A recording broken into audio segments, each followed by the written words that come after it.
ክፍል 2 የዚያን ዕለት ማታ ሰሚዮን ወደ ቤቱ ሳይመለስ ሲያድር ሚስቱ ብዙም አልተጨነቀችም። ለነገሩ እሷም ብትሆን በቀላሉ የምትሸበር ሰው አይደለችም። ምናልባት ከደን ጠባቂዎች ለማምለጥ ሲል ዙሪያ ጥምጥም መንገድ ሲጓዝ ወይንም ተደብቆ ነግቶበት ይሆናል ብላ ገመተች። በሦስተኛው ቀን ማለዳ ግን ባለቤቷ ከጥቂት ቀናት በፊት ስለ አንድ የባስቲዩድ አዳኝ ያጫወታት ነገር ትውስ አላት። ታሪኩን በጣም አጋኑ። ሰውየውን እንዳይተርፍ አድርጎ ቀጥቅጦ የሞተ ሰው ሲመስለው ትቶት መምጣቱን አውግቷት ነበር። በዚህም መሠረት ወደ ከተማው ሹም ሄዳ የባሏን መጥፋትና የምታውቀውን ሁሉ ተናገረች። ሹሙ ጨዋታ ይዞ ስለነበር የባሏ መጥፋት የእሱ ችግር እንዳልሆነ አስረዳት። እሷ ግን ጨዋታውን መቀጠል እስኪያቅተው ድረስ ውትወቷን ስለቀጠለች ብስጭታለና እንደሷ ያለች ሚስት ብትኖረው እሱም ከረጅም ጊዜ በፊት ጥሏት ይጠፋ እንደነበር እቅጩን ነግሯት አረፈ። በሹሙ በኩል እንዳልሆነላት ስትረዳ ውሻውን አስከተለችና ባሏን ፍለጋ የባስቲዩድን ኮረብታዎች ጎዳና ተያያዘችው። ካሁን ቀደም ባሏ ለአንድ አደን ሲወጣ አንዳንዴ አብራው ትወጣ ስለነበር በተጨማሪ ደግሞ አነስታይ ደመ ነፍሷ እንደመራት ሁሉ ወደ ምሽት ገደማ የአሰቃቂ ግድያ በተፈጸመበት አካባቢ ደረሰች። ውሻው እዚህ አካባቢ ሲደርስ ጭራውን አለመጠን እየቆላ እየጮኸ ዘሎ ጫካ ውስጥ ገባ። ቅጽበት ሳይቆይ ተመልሶ ሲመጣ ባፉ የሟች ጌታውን ባርኔጣ ይዞታል። በባርኔጣው ውስጥ የስኒ ማስቀመጫ የሚመስል በአንድ ጎኑ ጸጉር ብቻ የሆነ አጥንት ነበረበት። ቀሪውን ለማግኘት ምንም ችግር አልገጠማትም። ወዲያው ሁኔታውን ለፖሊስ አመለከተች። በእንባ እየታጠበችና እየተንሰቀሰቀች የምታውቀውን ያህል ታሪኩን አስረዳች። የጠረጠረችውን አዳኝም ምን እንደሚመስል ባሏ ያላትን እያስታወሰች ጥቆማ አደረገች። ባሏ ሲነግራት ተጠርጣሪውን ግዙፍና ጠንካራ አስመስሎት ስለነበር ፍለጋውን ቀላል አላደረገውም።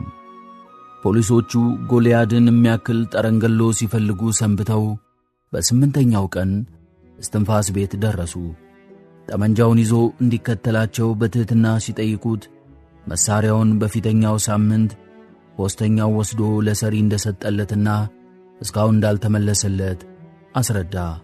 ቤቱንም ጓሮውንም በጥንቃቄ ፈተሹ። ግን ከጥቂት የጥንቸል ወጥመድ በስተቀር ምንም ነገር ሊያገኙ አልቻሉም። እስትንፋስ እንደ መተከዝ እያለ ወጥመዶቹ የአባቱ ማስታወሻ ስለሆኑ ያስቀምጣቸው እንጂ ሊያጠምድባቸው ቀርቶ አጣጣላቸውንም በውል እንደማያውቅበት አስረዳ። ቢሆንም ወደ ኦባኝ ፖሊስ ጣቢያ ተወሰደና የመቶ አለቃው ረጅም ምርመራ አደረገለት። ቃሉንም ተቀበሉት። ለተጠየቃቸው ጥያቄዎች ሁሉ ተረጋግቶ መልስ ሰጠ። አልገደልሁም ሲልም ጭልጥ አድርጎ ካደ። አልፎ ተርፎም አንዳንድ አስቂኝ መልሶችን በመጨመር የመቶ አለቃውን ያስቀው ጀመር። በዚህ ሁኔታ ምንም ነገር ሳይገኝበት ስለቀረ ወደ ቤቱ መመለሻው የቀረበ ሲመስለው ተንኮለኛው አቃቤ ሕግ አንድ የመዳብ አዝራር አምጥቶ በጠረጴዛው ላይ ቁጭ አደረገና ይህስ ምንድን ነው ሲል በድንገት ጠየቀው። እስትንፋስ ኮቱን ጎንበስ ብሎ ተመለከተ። በራሱ ጥንቃቄ ጉድለት ብግን ሲል በፊቱ ላይ ታየበት። ወዲያው ግን ቀልቡን ሰበሰበና በተረጋጋ ድምፅ እርግ ተኮቴ ላይ ተቦጭቆ የጠፋው ቁልፌ ቤቴ ውስጥ ነው አደል ያገኛችሁት አለ። የለም ገዳዩ ተደብቆ በነበረበት ምሽግ ውስጥ ነው ያገኘነው አለ ከፖሊሶቹ አንዱ። እህት ላይ አለ ምንም የማያውቅ መስሎ። እሱን እንኳን ከኛ የበለጠ እርሶ ያውቁታል። በዚህ ሁኔታ ፎቶ በጋዜጣ ወጣ። ከፍተኛ ፍርድ ቤትም እንዲቀርብ ተደረገ። እሱ ግን አሁንም እስከ መጨረሻው ሽምጥጥ አድርጎ በመካዱ መንግሥት ያቆመለትን እሱ ግን ከአቃቢ ሕጉ ለይቶ ያላየውን ጠበቃውን ስለ ንጽሕነቱ አሳመነው። አንድ ያመነው ነገር ቢኖር ያ የተረገመ ቁልፍ የእሱ መሆኑን ብቻ ነበር። ምናልባት በፊተኛው ዓመት ቆቅ ሲያድን ወድቆበት ሊሆን እንደሚችል አስረዳ። የኦምብሬ ሰዎች ለምስክርነት ተጠርተው ቀረቡ። ስለ ሟቹ የሰጡት ቃል ሞቱን ግልግል የሚያሰይ ነበር። በአስተዲዮችም መጡ። ፖስተኛውና ቀጥቃጩ በአንድ ቃል ወንጀሉ በተፈጸመበት ሳምንት እስትንፋስ ጠመንጃ የሚባል ነገር በእጁ እንዳልነበረ መሰከሩ። እንዲያውም ክፉ ቁርጠት ይዞት መድኃኒት ሲጋትና በመሬት ሲንከባለል ያዩት መሆናቸውን አረጋገጡ። በዚህ ሁኔታ አዝማሚያው እየሰመረ በመምጣት ላይ ሳለ አቃቢ ሕጉ ተነስቶ ማጠቃለያ ንግግር ሲያደርግ እስትንፋስ በድንጋጤ ክው አለ። ክቡራን ዳኞች፣ እስቲ የዚህን ሰው ፊት ተመልከቱት። የግንባሩን ስፋት፣ ትናንሽ ጨካኝ አይኖቹን፣ ልክ የዱር አውሬ አይመስልም? አስተያየቱ ሲያስፈራ ምንግጭላውስ ነው። እርሱን እስቲ ያስተውሉት። ጭራሽ በሰው አምሳል የተፈጠረ እኮ አይደለም አለ። ቀጠለና ይህን መሳይ አውሬ ሰው በላ በሞት መቀጣት አለበት እያለ በከፍተኛ የጥላቻ ስሜት ተከራከረ። ለእሱ የቆመው ጠበቃ ይህንን ክርክር ሲሰማ ፈገግ አለ። በዚህም ተከሳሹ ነፍሱ ገባች። ሆኖም ደስታው ብዙም አልቆየ። ጠበቃው ተራውን ጠብቆ ተነሳና ተከሳሹ ፈጽሞ ከሰው ተራ ውጪ የሆነ ቤተሰብ የሌለው ትምህርት የሌለው መሆኑን ተነተነ። ቢሆንም እንደ አብዛኞቹ የመንደሩ ድንፈፎች ሁሉ ክፋትና ተንኮል የሌለው መሆኑን አብራራ። ቀጥሎም የግድያውን ድርጊት አቃቢ ሕጉ ካደረገው በላይ አስከፊ፣ አሰቃቂ አድርጎ አቀረበው። የለም፣ ይሄ ተራ የግድያ ወንጀል አይደለም። ከረጅም ጊዜ በፊት ታስቦና ተጠንቶ የተፈጸመ አስከፊ ወንጀል ነው አለ። አድብቶ በመጠበቅ ጫካንና ጨለማን ተገን በማድረግ ምንም ባልተጠራጠረ ሰው ላይ ጣቱን ወደ ተከሳሹ ቀስሮ ይሙት፣ በቃ ሊፈረድበት ይገባል። አዎ፣ አቃቢ ሕጉ ያሉት ነገር ሁሉ ትክክል ነው። ከባድ ወንጀል ስለሆነ መክፈል ያለበት በሕይወቱ እንጂ በማይረባ የእስራት ቅጣት እንኳን አይደለም። አንገቱ ሊቀላ ይገባዋል ሲል እስትንፋስ የፍርሃት ላብ አሰመጠው። ይህ ሰው እንደ ጠረጠረው ከዳው ማለት ነው። እሱም እንደ ሌሎቹ ወደ መቃብር እየገፋው ነው። በንዴት ሊያንባርቅበት ከመቀመጫው ሊነሳ ሲል ጠበቃው ንግግሩን በመቀጠል ወንጀለኛው እሱ ሆኖ ከተገኘ ማለት ነው፣ ግን አይደለም። አለመሆኑም ቀጥለን እናያለን አለ። እስትንፋስ የደስታ ኃይሉት የጭንቀት ሳቅ ከት ብሎ ሳቀ። ይህም አሳሳቁ ከዳኞቹ በኩል ቀና አመለካከት ሳያተርፍለት አልቀረም። ጠበቃው ቀጠለና ለማስረጃነት የቀረበውን ቁልፍ እያንኳሰሰ በጣቱ ከሩቅ እንደ ቆሻሻ ነገር እያመለከተ በቃ ይሄው ነው ለወንጀለኝነታችን ሊቀርብብን የቻለው ማስረጃ። በዚህ የሙታንታ ቁልፍ ማስረጃነት ነው አንገታችን እንዲቆረጥ የተጠየቀው። የለም ክቡራን ዳኞች፣ ይህንን የማይረባ ክርክር በመቀጠል ላንደናቁራችሁ፣ ልሰደብባችሁ አልሻም። ነገሩን በሚገባ እንደተረዳችሁት እርግጠኛ ነኝ። ዳኞቹ የሙታንታ ቁልፍ ምንኛ ዋጋ የሌለው ውዳቂ ነገር እንደሆኑ ስለሚያውቁ ምንም እንኳ ቁልፉ የወደቀ ከኮት ቢሆንም ጠበቃው ባደረገው ንግግር ተማርከው የቁልፉን ማስረጃነት ውድቅ በማድረግ አቃቢ ሕጉ የጠየቁትን የሞት ፍርድ ሳይፈርዱ ቀሩ።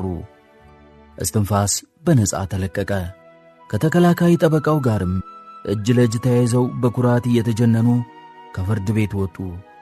ወዲያውም ጠበቃው እራት አብሮት እንዲበላ ጋብዞ ወደ ቤቱ ይዞት ሄደ። ራቱን ግጥም አድርጎ በላ። ይበልጥ ደግሞ መጠጡን አጠቃ። በልቶ ጠጥቶ ሲያበቃ በቃ አለቀ አይደል ብሎ ጠየቀ። አለቀ፣ ደቀቀ አለ ያ የተባረከ ጠበቃ። ሲገለው አይቻለሁ የሚል ምስክር ቢመጣስ? ምንም ዋጋ አይኖረውም። አንድ ሰው ነፃ ከተለቀቀ በኋላ እንደገና አይጠየቅም።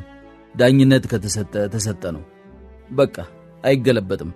ሌላው ቀርቶ እርስዎ ራሱ በአደባባይ ገዳይ መሆኑን ቢናገሩ እንኳን ፖሊስም ሆነ ሕግ ሊጠይቀው አይችልም። እርግጠኛ ነው አለ እስትንፋስ የደስታ ሲቃ ይዞት። 100%። ቀጥሎም የሕግ ባለሙያው ከመደርደሪያው ላይ አንድ መጽሐፍ አነሳና ገልጦ የሕጉን አንድ አንቀጽ ጮክ ብሎ እያነበበ አብራራለት። እስትንፋስ አንቀጹን ካላየው አለ። ምንም አይም ቢሆን ጽሑፉን ለረጅም ጊዜ አተኩሮ ሲመለከተው ቆየና አንጀቴ ራሰ ማለት ነው። ያን እርጉም በመግደሌ ቅቤ ጠጥቼ ሳለ ለሰው አለመንገሬ ቆጭቶኝ ነበር ሲል ጠበቃው በድንጋጤ ክው ብሎ ቀረ።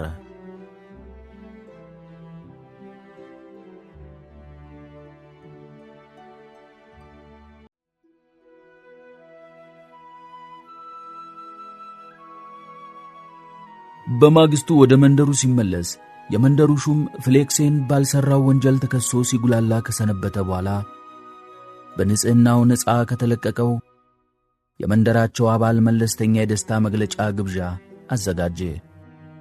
ግብዣው ሲገባደድ ሹሙ ፍሌክሴን ንግግር አደረገ።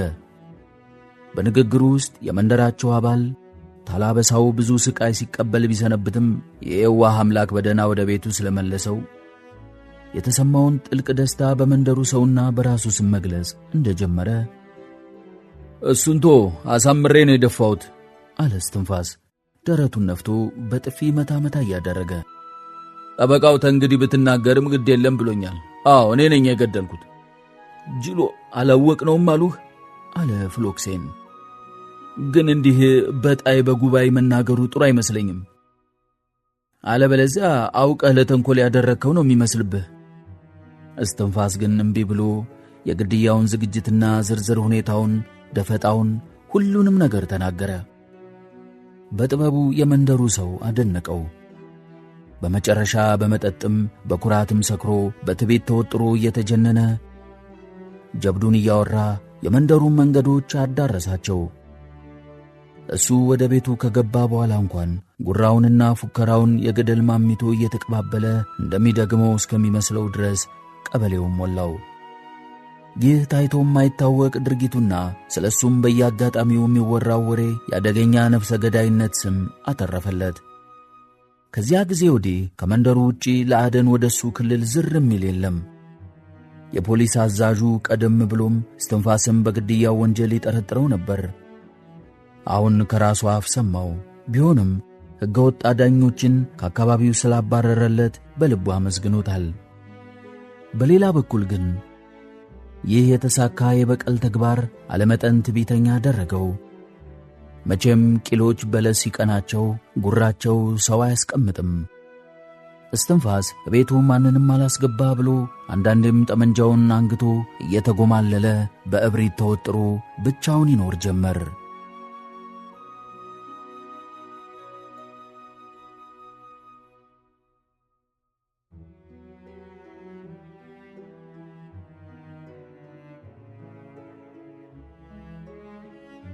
ኡጉሎና ፓፔዮ የእስትንፋስን መሬት ለመግዛት ባወጡት ዕቅድ መሠረት በሰኔ ወር ላይ አንድ ቀን ጠዋት የክት ልብሳቸውን ለብሰው ባርኔጣቸውን ደፍተው ወደ ቤት ሄዱ።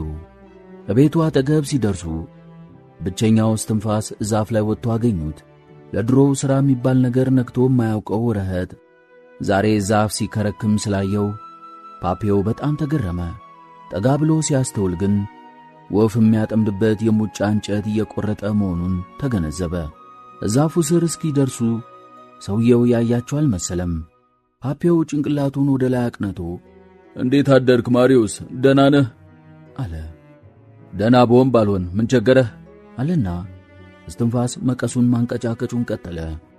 ፓፔዮ በነገሩ ቅር ቢሰኝም በቀላሉ ተስፋ አልቆረጠም። ምነ ማሪዮስ፣ ለምን ቀናት መልስልኝም? አስቀይም ያለው እንዴት? አስቀይመኛል አልወጣኝም፣ ግን ወዳጀም አይደለህም። አንተም ለኔ ግድ የለህ፣ እኔም ላንተ ግድ የለኝ። በቃ ይሄው ነው። ምናልባት እንዳልኸው አንተ ለኔ ግድ የለህም ይሆናል። እኔ ግና ይሄው ልጠይቅ መምጣቴ ግድ የለሽ አለመሆኔን ይመሰክራል። አላንድ ነገር እዚህ ድሮስ አልዘለቅም። የምትፈልገው ነገር ቢኖር ነው እንጂ። እውነት አልህ። አንተ የምትፈልገው ነገር አለ፣ እምሰጥህ ነገርም አለ። እኔ ታንተ ምንም አልፈልግም አለ እስትንፋስ። ደሞም ሰው ሲያናግረኝ አብሶ ደሞ እኔ ስናገር ልቤን ይደክመኛል። እጎላ ውይይቱ አልጣመውም። መጨናበስ ጀምረዋል፣ ግን አንድም ቃል አልተነፈሰም። ፓፔዮ የዚህን አውሬ ፊት በደንብ ለማየት እንዲመቸው አንድ እርምጃ ወደ ኋላ ፈገፈገ። ሰውየው በበኩሉ ከነበረበት ከፍ ብሎ ወዳለ ወደ ቅርንጫፉ ተሸጋገረ።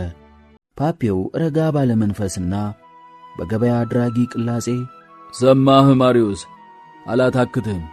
ባጭሩ ልግለጥልህ። ይዞታህን ትሸጥልኝ እንደሆነ ብዬ ነው። ቤቱን አይደለም፣ ማሳዎችንና ፊት ለፊት ያለውን እዳሪ። ያልኸውን ዋጋ ከፍልሃለሁ። ተመልከት። 5 ባለ 1000 ፍራንክ ቅጠሎች አውጥቶ እንደ ማራገቢያ ብትን በማድረግ ከራሱ በላይ ከፍ አድርጎ እያውለበለበለት ባለ 1000 ፍራንክ አለው። መቼም ካሁን ቀደም አይቶት አያውቅም ብሎ በማሰብ እስትንፋስ ቶሎ መልስ አልሰጠም። ይልቁንም የዛፉ ቅርንጫፎች በኃይል ተወዛወዙ፣ ቅጠሎቹ ተንሾካሾኩ። ወዲያው ጭንቅላቱ ከቅጠሎቹ መሃል ብቅ ሲል ፊቱ በንዴት በርበሬ መስሏል። እንዴት ነው የሚያናግርህ? አለና አንባረቀ። አሁን ይህንን የነገሩትን ማን ያምናል? እኔ ነኝ አንተ ይዞታዬን ምሸጥ? ወግድ ከዚህ አጋሰሱላ። ሱቤራዎች ስትባሉ አትረቡም። ማሪዮስ ተው እባክህ፣ እንደሱ አትጩህ፣ ለጤናህም ግድ ነው አለው ፓፒዮ። እኔ በትሕትና ነው ያናገርሁህ። ሱቤራዎችን ደሞ አትሳደብ፣ አለበለዚያ አሳር ይከተልሃል። ይህንን ያለው በለዘበ አንደበት ነበር። ፊቱ ግን ወረቀት መስሎ ዓይኑን ተጉረጥርጦ የንዴት እሳት ይተፋ ነበር። ጎላ ሰላም ለመፍጠር በመፈለግ ፓፒ በቃቶ አትቋጭ፣ ሲቀልድ ነው። ዛሬ ሰይጣኑ መጥቶበታል፣ ሲለቀው ሌላ ቀን እናናግረዋለን አለ። እስትንፋስ አሁንም ክፉኛ እንደተቆጣ ነው። ይሄ ደግሞ የርኩ ዝንብ ምን ጥልቅ አረገ? ሂድና እዚያ የምትጨናቦስበት ተጮናበስ። ተዚህ ዛፍ የወረድኩ እንደሆነ መንጋ ሱቤራ እናንተን አያርገኝ አለ። ይህንን ሲሰማ ፓፒው ቁጣው ከልክ አለፈ። ፊቱ ከነጭነት ወደ አረንጓዴነት ተለወጠ። የንዴት ነበልባል ባይኖቹ ተንቀለቀለ። በቁርጥማቱ ምክንያት ለምርኩዝነት የሚይዛትን ከዘራውን ወዲያና ወዲያ አሽቀንጥሮ ጣላት። ባርኔጣውንም አንስቶ በአየር ላይ አሽከረከረው። ኮቱን አውልቆ ሜዳው ላይ ጣለው። ክንዶቹን ወደ ጎንና ወደ ጎን ዘረጋና አንገቱን ትከሻው ውስጥ ስምጥ አድርጎ ትንፋሹ ቁርጥ ቁርጥ እያለ ማናፋትም ማንኮራፋትም በሚመስል ጎርናና ድምፅ ናውረድ፣ ቶሎ በል፣ ደምህን እስክጠጣው ቸኩያለሁ፣ ውረድ፣ አንተ ጠምብ፣ አንተ ግም ደመጠጪ አለው። ጎላ ቶሎ ብሎ ወደ ጎን ጎለል አለ። እስትንፋስ ከዛፉ ላይ ተወርውሮ ዱብ አለና መከርከርመያ መቀሱን እያወዛወዘ አንበራገደ። ፓፒው ግን እንኳን ሊሸሽ ወደፊት ምር አለና የተጋጣሚውን ቁርጭምጭሚት ከኋላ በኩል አፈፍ አድርጎ ሲስበው በልቡ ተደፋለት። ጎላ ሳይታሰብ ተወርውሮ መቀሱን የያዘበትን እጁን በተረከዙ ከመሬት ጋር አዳሸቀው። ፓፒው አሁንም ቁርጭምጭሚቱን እንደያዘ ነው። ከወገቡ በላይ ወደ ኋላ ጋደዳልና እምቧለሌ ዞር ጀመር። እስትንፋስ አብሮ 5 ጊዜ ያህል ዞረ። በየዙሩ 2 ጊዜ ወደ አፍንጫው ወይም ወደ አገጩ ከመሬት ይላተም ነበር። አንድ ነገር ይዞ ለመቅረት ምኑንም የመዋጠጫ እጆቹ ደም በደም ሆኑ። በመጨረሻ ዙር ላይ ፓፒው ድንገት ፍጥነቱን ጨመረና በአየር ላይ እንዳለ ለቀቀው። እስትንፋስ ከ5 እስከ 6 ሜትር ለሚሆን ርቀት በረረ። ከዚያ እንደ ጦር ተወርውሮ በጭንቅላቱ ተተከለ። ፓፒው በጭብጨባ አይነት እጆቹን አራገፈና ኮቱን ፍለጋ ሄደ። ጎላ ጠጋ ብሎ ሰለባውን አስተዋለው። በልቡ ተኝቷል። ምንም እንቅስቃሴ የለም። ቂጡን ረገጥ አደረገው። ምንም። ገልብጦ በጀርባው አንጋለለው። ፊቱ ተቦጫጭቋል። አፍንጫው ተጨፍልቋል። ጠቅላላ ፊቱ በደም ተጨማልቋል። ፓፒው ጠጋለ። ባልሞተ አለ ጎላ። ለምን ሰው ተዛፍ ላይ ወድቆ ሙቶ አያውቅም? በለያ ዘልቅስ ዛፉ ስር እናስጠጋው አለ ፓፒው። እያንዳንዳቸው አንድ እግር ይዘው ጎተቱት። ጭንቅላቱ ባባጣ ጎባጣው መሬት ላይ እንደ ኳስ ነጠረ። ዛፉ ስር ሲደርሱ በሆዱ አነጠፉት። መቀሱንም አምጥተው አጠገቡ አስቀመጡለት። መስኪኑ እስትንፋስ ምንም ሳይንቀሳቀስ ሳሩ ውስጥ ተደፍቶ ቀረ። ፓፒው ኮቱን ደረበ። ከዘራውን ከጣለበት ፈልጎ አነሳ። አንድ ተክል ላይ ተንጠልጥሎ የነበረውን ባርኔጣውን አውርዶ ጫንና ሁለቱ ገልመጥ እያሉ ተጓዙ።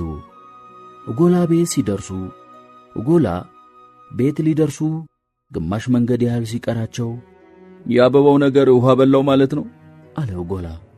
ጥሩ ቦታ ነበር ወይ ነዶ አለ ፓፒው። ጥቂት ራመድ አለና ቆመ። በሐሳብ ተውጦ ግንባሩን ቋጥሮ ትንሽ ሲያንሰላስል ቆየና አካባቢውን ቃኘት አድርጎ ሲያበቃ በሹክሹክታ ሰውየው በተኛበት ተቀረኮ ወራሾቹ ይዘታውን መሸጣቸው አይቀርም። ፔፒን የሚባል ነገር የምትኖር እህት አለችው መሰል። ፔፒን የሚባል አገር የምትኖር እህት አለችው መሰል። በርካሽ ልንገዛው እንችል ነበር አለ። አሁንም በሐሳብ እንደተዋጠ መጀመሪያ ሰማዩን ቀጥሎ መሬቱን ተመለከተና በከዘራው ቆፈር አደረገው።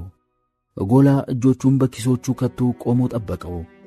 በመጨረሻም እጎላን አይኑን እያየ አሁንም በሹክሹክታ ተመልሰን ጨርሰው አለው።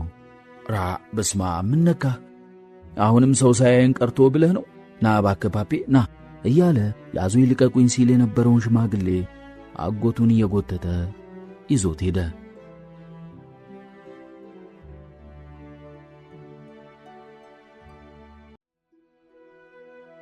ቀጥሎ ሰው እንዲያያቸው ወደ መንደር ወጡ። እዚያም ስጋ ሻጩንና ዳቦ ጋጋሪውን ቡል ካልተጫወትን ብለው ገጠሟቸው። ፓፔው በከፍተኛ ጥንቃቄ ተጫወተና ሁሉንም ግጥሚያዎች አሸነፈ። ኡጎላ በበኩሉ ግሩም ቀልዶች እያመጣ ከሁሉም ቀድሞ ራሱ ሲስቅ ዋለ። 12 ሰዓት ገደማ ሲሆን ጥንቾሎቼን ልሰብስብ ብሎ ወደ ቤቱ ሄደ። የሄደ ግን ወደ ቤቱ ሳይሆን በማሳካ ጀርባ ዞሮ በጫካው ተሽሎክልኮ ወደ ሮዝማሪኖ ነበር። ከርቀት ተመለከተ። እስትንፋስ በወደቀበት ቦታ የለም። እየተንሸዋከከ ተጠግቶ ሲያይ ደረጃው ላይ እጆቹን አጣምሮ ተቀምጦ ጭንቅላቱን ከቀኝ ወደ ግራ ከግራ ወደ ቀኝ ያወዛውዛል። እጎላ እንዳመጣጡ ሹልክ ብሎ ተመለሰና ሲበር ሄዶ ያየውን ላጎቱ ተናገረ። እንግዲህ ጠንቀቅ ማለት ነው፣ ታጋጠመው ተመተኮስ የሚመለስ አይደለም አለው አረጋዊው። ከዚህ ጊዜ ጀምሮ ጥላቸውን ጠብቀው የተቀባበለ ጠመንጃ ካጠገባቸው ሳይጠፋ በጥንቃቄ ይኖሩ ጀመር። በመጀመሪያዎቹ 2 ቀናት ምንም ነገር አልተከሰተም። በሦስተኛው ቀን ግን ባላጋራቸው በኡጎላ ቤት በኩል አልፎ ወደ መንደር ሲሄድ ኡጎላ አየው። ምርኩዝ ይዟል፣ ጠመንጃ ግን የለውም። ኡጎላ ወደ ቤቱ ገባና በበሩ ቀዳዳ ጮልቆ ሁኔታውን መከታተል ጀመረ። እስትንፋስ ወደ መንደር በመሄድ ፋንታ ወደ ማሳካ ማራ። አፍንጫው በልዞ ሰማያዊ ሆኗል። አይኖቹ ጉንፍ አውጥተዋል። አረማመዱ ግን ረጋ ያለ ነው። አካባቢውን እርካታ በተሞላበት አይን ይቃኘዋል። ኡጎላ ቤት ፊት ለፊት ሲደርስ ቆመና ማሳካ ብሎ ተጣራ። ኡጎላ በፍርሃት ተዋጠ።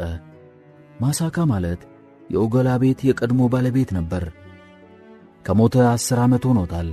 እስትንፋስ ጥቂት አዳመጠና አካባቢውን እንደገና ከቃኘ በኋላ መልስም ምልክትም ሲያጣ እንደገና ተጣራ። ማሳካው! ኡጎላ የእስትንፋስን አይን አስተውሎ አየው። በዚያ በተደፈጠጠ ፊቱ ላይ የፈገግታ ውጋገን ተፈንጥቆበታል። ከቤት ወጣና ወደ እሱ አመራ። እስትንፋስ ደህና ነህ አለ። ምን ደህንነት አለ ብለህ ነው? ደህናስ አይደለሁም። ለመሆኑ አንተ ማን ነህ? እኔማ ኡጎላ ነኝ። የሱቤራ ኡጎላ? አዎን አለና ኡጎላ አንድ እርምጃ ወደ ኋላ ፈገፈገ። ሌላ ሆነሃል የለ። እኔ ሳውቅህ የ15 ዓመት ኮበሌ ነበርህ። እናት ደህና ናት? ኡጎላ ፍርሃት አለውና ከሞተች ብዙ ጊዜ የሆናት መሆኑን ሊነግረው አልደፈረም። ዜር መስጌን ደህና ናት። ማለፊያ ፊቱን በእጁ ዳሰስ አደረገና ታያለህ ፊቴ እንዴት ሆኖ። አፍንጫውን በጣቱ ጠቆመና ወደ ኡጎላ ተጠግቶ አሳየው። በስማም ሰዓሊ ለነ ቅድስት ምኑ ነው እንዲህ አርጎህ አደረህን አለ ኡጎላ። ምን አባት ያውቄ ዜር ያሳየህ። ትላንትና የሙጫ እንጨት ልቆርጥ ዛፍ ላይ ስወጣ ፍክ ይለኛል። ስነቃ መሬት ላይ ወድቄ ፊቴም እንዲህ ተጨፍላልቋል። ሕመም እንኳን እምብዛም አይሰማኝም፣ ብቻ የደም ብዛት እንዳይሆንብኝ እንጂ። አንድ ወንድሜ በደም ብዛት ነው የሞተ። በአንድ ዜ ታበቃ እንኳን ግድ የለም ተተመላለሰብኝ ነው መከራው አለና ራሱን አወዛወዘ። የታች ከንፈሩን በስጋት መልክ ነከሰ። ከዚያ ድንገት ማሳካ የለም ብሎ ጠየቀው። የለም አለው ኡጎላ። እትዱ ነው በተስኪያን ጓሮ። ምን ሊያረግ? ይኸው 10 ዓመት እንደ ሙቶች ልቀበር ብሎ ተሄደ። ያንተ ያለ ማሳካ ሞተ አለ እስትንፋስ በሐዘን ተውጦ። ደም ብዛት የሚሉት ሕመም እንዴት እንደሚያደርግ አየህ አይደል? ተሱ መሞት የሚያሳዝን የኔ መርሳት ይሄ ብቻ መስሎሃል? እንዲያውም እኮ የሚገርም ነገር ነው። አመጣጤ እንኳን አንድ ነገር ላስቸግረው ነበር። መንደር ሄዶ እንደምታየው እንዲሆኜ ሰው ቢያየኝ ማላገጫ ነው የሚያደርገኝ እና ተመንደር አንዳንድ ነገር እንዲገዛልኝ ልለምነው ነበር። እኔ መሄድ አይቀርም። ምን ላምጣልህ? እንግዲያስ ንስ አደራህን 2 ጠርሙስ ወይን ጠጅ፣ አንድ ትልቅ ዳቦና ሞርቶዴላ ግዛልኝ። አደራህን፣ እንዲያው ችጋር ሊገለኝ ነው። እሺ አመጣልሃለሁ። የተባረክ ልጅ ነህ፣ ከፍ ያርግህ፣ ይኸው ገንዘቡ ብሎ 100 ፍራንክ ሰጠው። መልሱን እንዳትረሳው፣ ወደ ቀትር ግድም እመጣለሁ ብሎ ሊሄድ ሲል ቆይማ አለው ጎላ አሳዝኖት። ወደ ቤት ገባና ግማሽ ዳቦና ትንሽ የሞርቶዴላ ጥቅል ይዞ ተመለሰ። እንካ እስተዚያ በዚህ ስታስል ቆይ፣ ተባረክ ብሩኩን ብሎ ተቀበለው። ወዲያው እየተስገበገበ መምላት ጀመረ። እንዲህ እየተመገበ ፊቱን መልሶ ወደ ቤቱ ተጓዘ። ፓፒያው ይህንን በሰማ ጊዜ ከንፈሮቹን አጣብቆ ጭንቅላቱን በተደጋጋሚ ሲነቀንቅ ቆየና አውቆ ሊያዘናጋን ነው፣ ጅል መስሎ ነው የመጣ። እሱ ነው ጅል፣ ጅልስ እኛ አለ። ይሄ ባታየው ነው አለው ጎላ። እኮ አሁን ሂጄ ላየው አደል። በል ሂድ የላከህን ግዛለትና ናና አብረን እንሄዳለን። ሲሄዱ እስትንፋስ ጎጆ ፊት ለፊት ደረጃው ላይ ተቀምጦ አገኙት። ፓፒው ለጥንቃቄ ያህል ጠመንጃውን አንግቶ ነበር። እስትንፋስ በደንብ ለይቷቸዋል። ወዲያው የወይን ጠጁን ጠርሙሶች ተቀበለና አብረን ካልጠጣን አላቸው። ለራሱ አከታትሎ 4 ብርጭቆ ለጋና መዘፋፈን ጀመረ። ሁለቱ ቀስ ብለው ካጠገቡ ጠፉ። እንደኔ ተሆነ ሰውየው አብዷል፣ ለይቶለታል አለው ጎላ። እንዳልኸው ነው መሰል። አናት በኃይል ሲመታ አንጎል እንደ ዳቦ ነው የሚገለባበጥ። አሁን 5000 ፍራንክ ይዘን ሄደን እንደገና ሽጥልን ብንለውሳ? የለም እንደሱም አይደለም። እውነት አብዶ ተሆነ ገንዘቡን ሲያይ ሁሉም ነገር እንደገና ፍክ ሊለው ይችላል። አውቆ ሊያጃጅለን አስቦ ተሆነም ደግሞ ፋይዳም አይኖረው። ጠንቀቅ ማለት ነው። ታሁን ጀምረህ ደግሞ ጠመንጃህን ሳትይዝ የብቻህ እንዳትዘዋወር።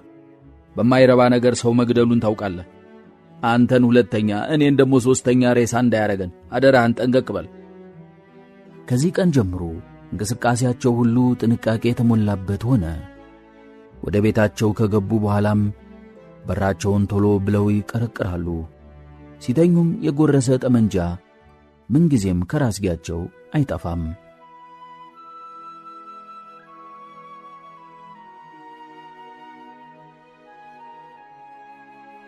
ጎላ የአበባው ነገር ሳይሳካ መቅረቱ አንገብግቦታል። ትንሿ የአበባ ጓሮ ሌላ 2 እቅፎች ወጧትና እነሱን እየሸጠ 51 ፍራንክ ይዞ መጣ። ይህ በሰፊው ቢሆን ምን ያህል ሊጠቀም ይችል እንደነበር እያሰበ በንዴት በገነ። በተለይ ጓደኛው ኦቶሊዮ የጻፈለት ደብዳቤ ጭራሽ እንዲንገበገብ አደረገው። ውድ ጓዴ፣ ምን አሰብህ? የጠየከኝን ችግኝ አፍልቼ አስቀምጬልሃለሁ። 10,000 ፍል ናቸው። በ200 ቆርቆሮ ነው የሚተከሉ። ተዚህ ያለፈ ምንም አያረግልህ። በመጪው መኸር አወልውለህ 12,000 ፍራንክ ይጥልልሃል። አንድና አንዱን መክረህ ላክብኝ። ደብዳቤህ እንደደረሰኝ ችግኞችን ይዤልህ መጣና አተካከሉንም አሳያለሁ። ወንድምህ አታሊዮ። 12,000 ፍራንክ አለው ጎላ። ዘንድሮ ይህ ሁሉ ገንዘብ ሊቀርብኝ ነው ማለት ነው አይደል? እስቲ ቆይ በ20 ፍራንክ ሲሰላ ስንት ጊዜ 20 ያሉት ይሆነ? ፓፒው ጥቂት አሰብ አደረገ። አይኑን ጨፍኖ ከንፈሩን በፍጥነት አነቃነቀ።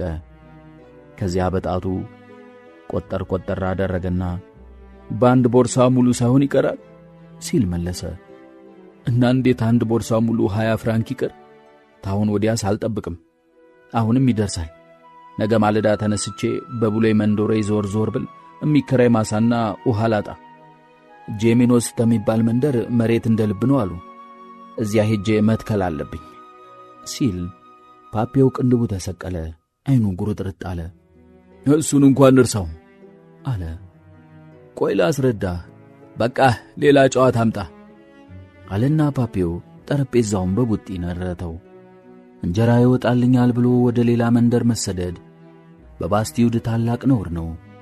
እስካሁን እንዲህ በማድረግ መንደሩን ያዋረዱት የማድሪክ ልጅና የቴስታር ቤተሰብ ናቸው። የሜድሪክ ልጅም ቢሆን ትምህርት ስለነበረውና ማርሴይ ውስጥ የጉምሩክ ሠራተኛ ሆኖ ስለተቀጠረ ነው። በዚህም ምክንያት ሰው አልተቀየመውም። የጉምሩክ ሠራተኛ የደንብ ልብስ ስለሚለብስ ማንንም ሰው አቡኑን ሳይቀር የመፈተሽ መብት ያለው ስለሆነ ሥራው የተከበረ ነው። ይህም ብቻ አይደለም። እሱ ድርቅ፣ ውርጭ፣ በረዶ ፈርቶ እንቅልፍ አያጣም። ዓለመኛ ነው። ሲያረጅም ምንም ሥራ ሳይሠራ ተኝቶ መጦር ይችላል።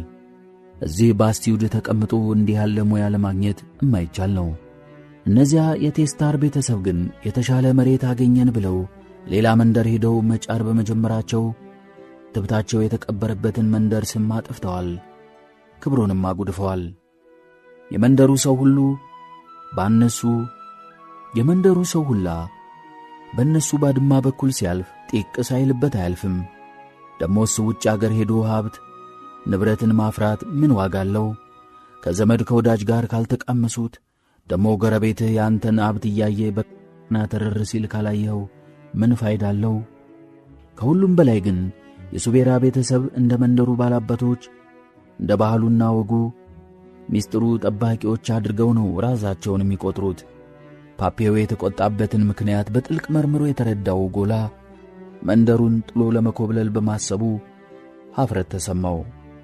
ዋሻው ውስጥ ቢተከልሳ አይሆንም አለ ፓፔው። ዋሻው ማለት በተራራው ጥግ ላይ በድንጋይ ዙሪያ ተከቦ የሚገኝ ስፍራ ነው። በድሮ ጊዜ አንድ ባህታዊ ይኖሩበት ነበር አሉ። ከዚያም ክረምት ከበጋ የማትነጥፍ ጥሩ ምንጭ ስላለችበት የፍየል ጉሮኖ ሆኖ ቀርቷል። እሱንም አስቤው ነበር አለው ጎላ። ምንጭቱ ሸጋ ናት፣ ግን ዋሻው ተራራው ላይ ስለሆነ በክረምት ወራት ማለዳ ማለዳ በረዶ ይጋገርበታል። በረዶ አበባውን በአንድ ጊዜ ነው የሚያጭደው። እሱም እኮ የእስትንፋስ ርስት ነው። ረስተው ነው? አዎን እውነትህን ነው። እንግዲህ የቀረን ኩሬ ነው። ተማሳ ካጠገብ ትልቅ ኩሬ እንቆፍራለን። ተላይ ውሃውን እየመራ እስተ ኩሬው የሚያመጣ ብዙ ፈሰስ ስንት ሜትር በስንት ሜትር እንደሚበቃ ግን እንጃ። 10,000 ችግኝ አደል ያለ። አንድ ተክል ስንት ሊትር ውሃ እንደሚጠጣ እስቲ ጠይቀው። የችግኞቹን ዋጋም ይንገርህ። እኔ ዛሬ ጊዜ በደንብ መጻፍ አይሆንልኝም። ቆርጥማቱ ተግሬ አልፎ እጄንም ጀምሮኛል። በዚህ መሠረት ጎላ ብዕሩን ቁጥጥ አድርጎ ያዘና ምላሱን ለጉሞ ረጅም ደብዳቤ ጻፈ። ይህ ከሆነ ከጥቂት ቀናት በኋላ ጎላ የኮክ ዛፎችን ሲገርዝ ሳለ ፓፔው ከመንደር ደብዳቤ ይዞለት መጣ። ደብዳቤው ከኦቶሊዮ የተላከለት መልስ ነበር። ጉድጓዱ ጠርዝ ላይ ሄደው ተቀመጡና ማንበብ ጀመሩ። ውድ ጓዴ፣ ለደብዳቤ ተሎ መልስ ያልጻፍኩልህ ምክንያቱ እህቴ ስለተዳረች ነው። ያንን ሁልጊዜ ያሽባባት የነበረውን ኤዚዲዮ የሚባለው ልጅ አገባች። እንደ አሻት ማድረግ ትችላለች። የችግኞቹን ዋጋ ንገረኝ ስላልኸው በነፃ ነው የሰጥችህ፣ በግዥ አይደለም። አባቴ አያቱርናቦዋ በእኔ ሐሳብ ተስማምቶልኛል። ዋጋውን መጠየቅህን አልነግሬውም። ያገምጥብሃል ብዬ ነው። በሚያዚያ አዘጋጅቼ ጠብቃለሁኝ። ከዚያ አንተ ማሳውን አሰናዳ፣ በተለይ ውሃውን። አባቴ አያቱርናቦዋ እንደሚለው ተሆነ ለ10,000 ተክሎች የሚያስፈልገው ውሃ ለ400 ሜትር ኩብ የማያንስ ነው። ይህንን ያህል ውሃ እንደሚኖርህ እርግጠኛ ታልሆንህ ዳር ላታደርሰው ባትወጥነው ይሻላል። ገብቶሃል አደል? 400 ሜትር ኩብ ሜትር ስልህ ወደ ጎን ብቻ እንዳይመስልህ፣ ኩብ ማለቴ ነው። ልክ በፈተና እንደሚወጣው ማለት ነው። ያውም እንኳን እኔ ኮሌጅ ሳልገባ የቀረው በሱ ምክንያት ነው። አሁን ግን ይሄው ታስተማሪያችን ደሞዝ የሚበልጥ ገንዘብ አፈራበታለሁኝ። ምን ታረገዋለህ? ኑሮ ሲባል ይሄው ነው። እንደገና እንድትጽፍልኝ። ታዲያ ጽፈትህን አሻሽል። ምንም እኮ አይገባም። አብዛኛውም በመላ ነው የማውቀው። ይህንን ስል ደግሞ አይክፋ። እኔም አንዳንድ ጊዜ ፊደሎች ግር ይሉኛል። ታዲያ አንዱ ፊደል ሲያቅተኝ በሱ ፋንታ ሌላ ፊደል አስገባበታለሁኝ። ወንድምህ አታሊዮ። እህቴ እንዳለችህ አሁንም ትጨናቦሳለህ ወይ? ኡጎላ የጓዳዊ ተረብ ትንሽም ፈገግ አላሰኘውም። 400 ሜትር ይህማ የማየርሴ ወደሚያህል ኩሬ ሳይሆን ይቀራል አለ። አይደለም፣ አትፍራ። እስቲ አስላውና ታየው የለ። ኡጎላ ግራ ገብቶት ራሱን ማከክ ጀመረ። ማስላት እንኳ ቀስ ብዬ እያሰብሁኝ አያቅተኝም ነበር። እኔ የሚያሳስተኝ ነጥቡ ነው። ህት ላይ እንደማይደረግ ምንም አይታወቅም። ፓፔው ፈገግ አለና ነጥቡን ለእኔ ተውልኝ፣ ማታ 4 ላይ መልሱን እነግርሃለሁ አለው። ፓፔው ስሌት ጥሩ አድርጎ ያውቃል፣ ነጥቡንም አይፈራውም። ቢሆንም ስሌቱን ሲጀምር 1 ሜትር ኩብ ውሃ 100 ሊትር ይሆናል ከሚል ስህተት ስለተነሳ ማታ 4 ላይ የሚያስፈልገው ጉድጓድ 4 በ4 ሆኖ ጥልቀቱ ደግሞ 3 ሜትር የሆነ ነው ሲል መልስ ሰጠ። ኡጎላ ትንሽ አሰብ አደረገና እኔስ እንጃ አነሰብኝ አለው። በማግስቱ አፕሬቲቭ ላይ ጥያቄውን ለሹም ለፍሌክሴን አቀረቡለት። እሱም ትንሽ አሰበና እኔ እንኳን ሜትር ኩብ የሚባለውን ነገር ብዛም አላውቀውም። ቢሆንም ታንድ ሄክቶሌትር በለጥ ሳይል የሚቀር አይመስለኝም። አረ እንዲያውም በጣም ይበልጣል። ሳስበው አነሰ ቢባል 1 በርሜል ሙሉ ሳይሆን አይቀርም። ሲያጋጥማቸው አሮጊቷ መምህርት ዘንቤሏን አንጠልጥላ በዚያ ስታልፍ አዩአት። ተጠርታ መጣችና ገና ጥያቄው ካፋቸው ሳይወጣ ምንም ማሰብ ማስላት ሳያስፈልጋት 1 ሜትር ኩብ ማለት 1000 ሊትር መሆኑን 10 በ10 ሆኖ ጥልቀቱ 4 ሜትር የሆነ ጉድጓድ ማስፈለጉን ከዚያም ጉድጓድ ልክ 40,000 ሊትር አፈር መሙላት እንደሚኖርበት የአንዱ ሊትር አፈር ክብደት 2 ኪሎ ግራም እንደሚሆን የጠቅላላውም 800,000 ኪሎ ግራም እንደሚመጣ ይህም ጠንካራ ቆፋሪ ቢሠራው 1 ዓመት ተኩል ሊፈጅ እንደሚችል ትንሽ እንኳን አፏን ሳይያያዛት ነገረቻቸው። ቀጥላም ጠቅላላ ስፋቱ 260 ካሬ ሜትር የሆነውን ወለልና ግድግዳ በ25 ሴንቲሜትር ውፍረት ሲሚንቶ ማልበስ ቢያስፈልግ በሜትር ኩብ ግማሽ ቶን በጠቅላላው 130 ቶን አሸዋና ሲሚንቶ እንደሚያስፈልግ እንደተናገረች የቤተ ክርስቲያኑ ደወል ስለተደወለ ጥላቸው ሮጠች። እነሱም በዚህ ሴት የእውቀት ጥልቀት ተደንቀው በሥራው የተራራ ያህል መክበድ ተደናግጠው ፍዝዝ ብለው እያተሰተሰች ስትሄድ ተመለከቷት። ማታ እራት ላይ ፓፒዮ ስማ ጋሌኔት፣ ይሄ የማይሆን ነገር ነው። እኛ እንስራው ብንል 3 ዓመት ይፈጅብናል አለ። 1 ሰራተኛ ብንቀጥርሳ? እሱንም አስቤው ነበር። ጉድጓድ ተቆፍሮ ቢያበቃስ የሚሞላው በየትኛው ዝናብ ነው? ደመናው ተወደ ላይ የተንጠለጠለ ይመጣና ቅድስት ሥላሴ ተራራ ላይ ሲደርስ የተራራው ጫፍ 2 ላይ ገምሰዋል። ታዲያ ውሃው ወደኛ መምጣቱን ትቶ ተተራራው ወዲያ ማዶ ይወድቃል። አሁን አውቀው የለ። እስቲ ቀስ ብለን እናስብበታለን፣ አንድ ዘዴ እንፈጥራለን አለ ኡጎላ። ራቱን ጥፍር ታክል እየቀነጣጠበ እየበላ በከፍተኛ ሐዘን ተውጦ ክፉኛ መጨናበስ ጀመረ። ለሚቀጥሉት ጥቂት ሳምንታት ለአበባው ነገር የውሾ ነገር ሆኖ ቆየ። በኋላም ለጓደኛው ለኦቶሊዮ ሐዘኑን የሚገልጽና ይቅርታ የሚጠይቅ ደብዳቤ ለመጻፍ ሲሰናዳ ያልታሰበ መልካም አጋጣሚ ከሰማይ ወረደለት። ወሩ ጥቅምት፣ ዕለቱ እሁድ ነው። በሮዝማሪኖ ግንብ ላይ የክት ልብሳቸውን የለበሱ በርካታ ሰዎች ተኮልኩለዋል።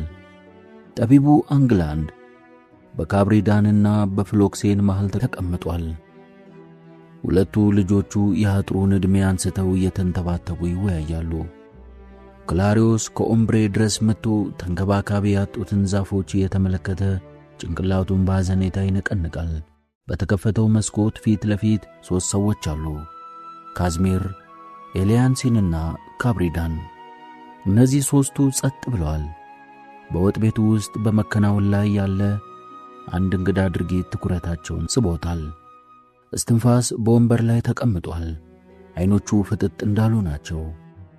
ዳቦ ጋጋሪውና አንዣ ብብቱን በመያዝ ደግፈውታል። ፓምፌል ደግሞ ፊቱን ሳሙና ቀብቶ በኃይል ይፈገፍገዋል። በአንድ እጁ እየፈገፈገ በሌላው መላጫ ይዞ በቀልድ መንፈስ አንተ ጀንፈል እንዳትነቃነቅ መጀመሬ ነው አለ። ዳቦ ጋጋሪው ተቀበለና ብትቆርጠውስ ምን ይል ብለህ ነው? መቼም አይደማ አለው። እስትንፋስ ከሞተ ይሄው 3 ቀኑ። እንደዚህ በወንበር ላይ ያስቀመጡት ለመጨረሻ እጥበት ነበር። ፓምፌል የተጋደመ ሰው መላጨት አይሆንልኝም ብሎ ስላስቸገረ ይሄው ደጋግፈው ጎልተውታል። በዚህ ጊዜ ኡጎላና ፓፒዮ እነሱም የሰንበት ልብሳቸውን ለብሰው ሚንሸራሸሩ መስለው ለቀስተኛው እስኪንቀሳቀስ ይጠባበቃሉ። ኡጎላ አሁንም ጎንበስ እያለ የሆነ ተክል እየነቀለ ከስሩ ጋር የሚመጣውን ለማፈር ያስተውላል። መሬቱ ለረጅም ጊዜ ወድቆ ስለቆየ ቡናማ ሆኗል። አልፎ አልፎም ብስባሹ ጥቁር ሆኖ ይታያል። ፓፒዮ በአውራ ጣቱና በሌባ ጣቱ ቆንጥሮ ከጨፈለቀው በኋላ ለረጅም ጊዜ አሸተተው። ኡጎላ ትንሽ በምላሱ ላይ ያደረገና መጠመጠው፣ ልክ ወይን ጠጅ እንደሚያጣጥም። ቀጠሉና በቁጥቋጦ ውስጥ ዘልቀው እስከ ዳገቱ ጫፍ ድረስ ሄዱና ነጭ ቋጥኝ ባለበት አነስተኛ አፋፍ ዘንድ ደረሱ። የሁሉ ዳርዳርታ ወደ ምንጯ ለመሄድ ነበር። እንዲህ እንደሚንሸራሽሩ መስለው ጥቂት እንደተንገላወዱ ምንጯ ዘንድ ደረሱ። እዚያ ቅርንጫፎቹ ደርቀው የተንጨባረሩ ትልቅ አሮጌ ዛፍ አለ። እስሩ ግን አዳዲስ ቅጠሎች ፈልተውበታል።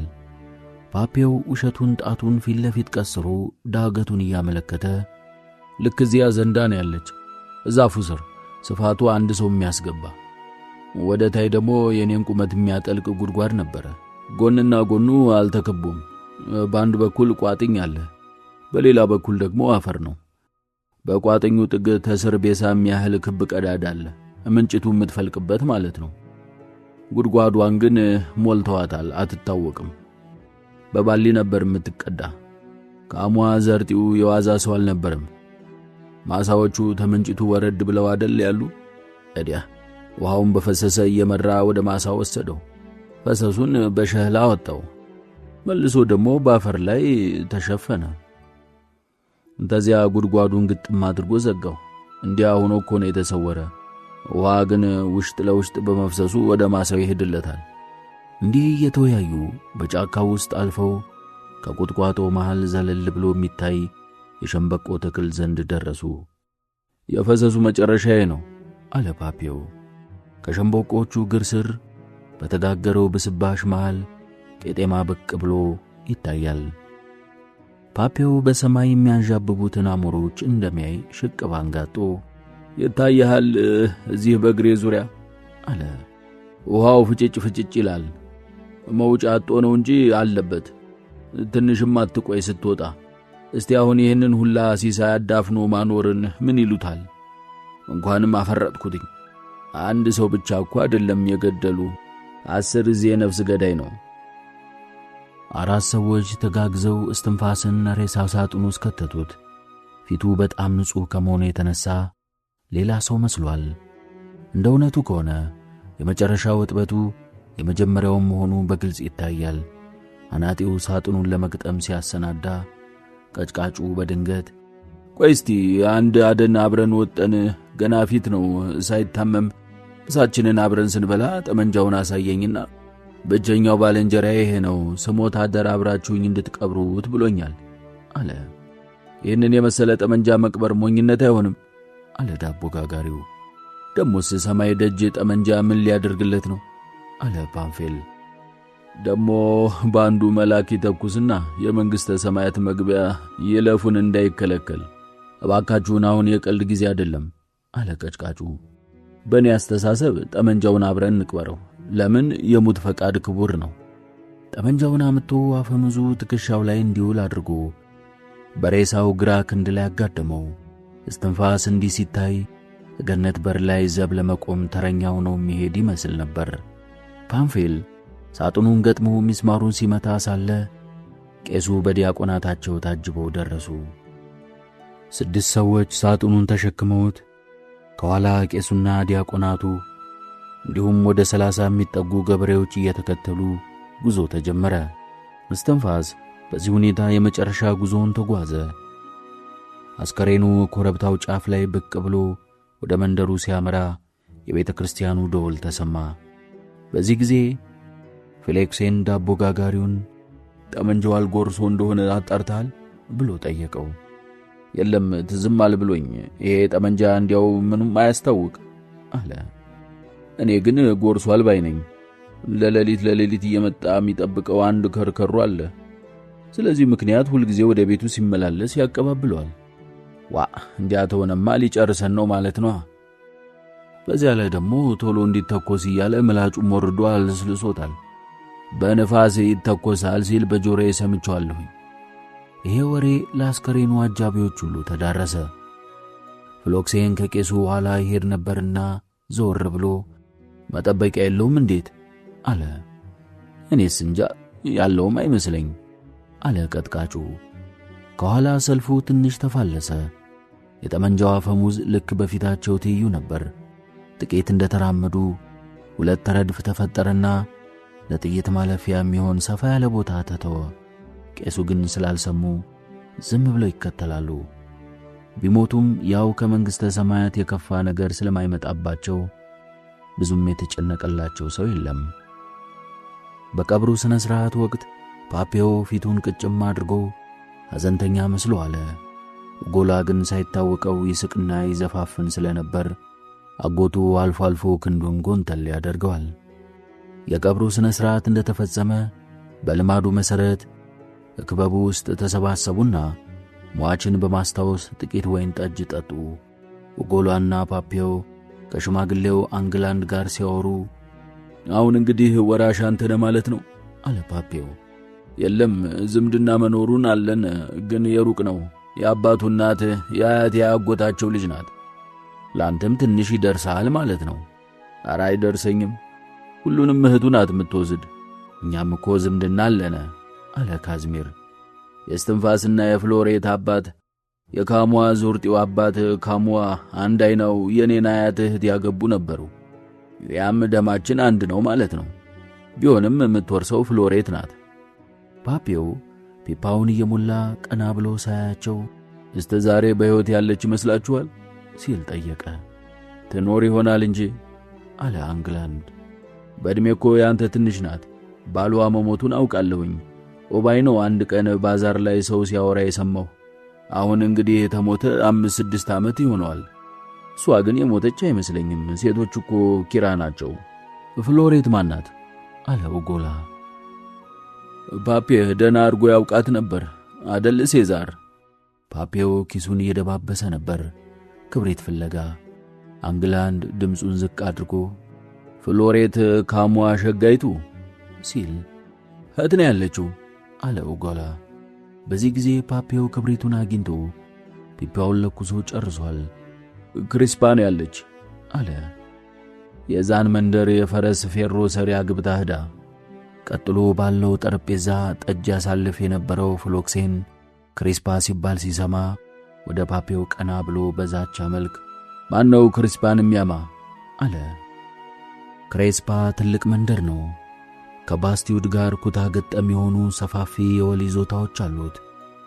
አናቶል ፍራንስ በተባለው ታላቅ መጽሐፍ ውስጥ አንድ ሹም ለምንድነው ብዙውን ጊዜ ከጎረቤቶቻችሁ ጋር የምትዋጉ ተብለው ቢጠየቁ በጣም ተገርመው ታዲያ ከማን ጋር እንዋጋ ብለው መልሰዋል ይባላል። የባስቲዩድና የጎረቤታቸው የክሪስፓ ጠላትነት ሲወርድ ሲዋረድ የመጣ ነው። ብዙ ምክንያቶችም አሉት።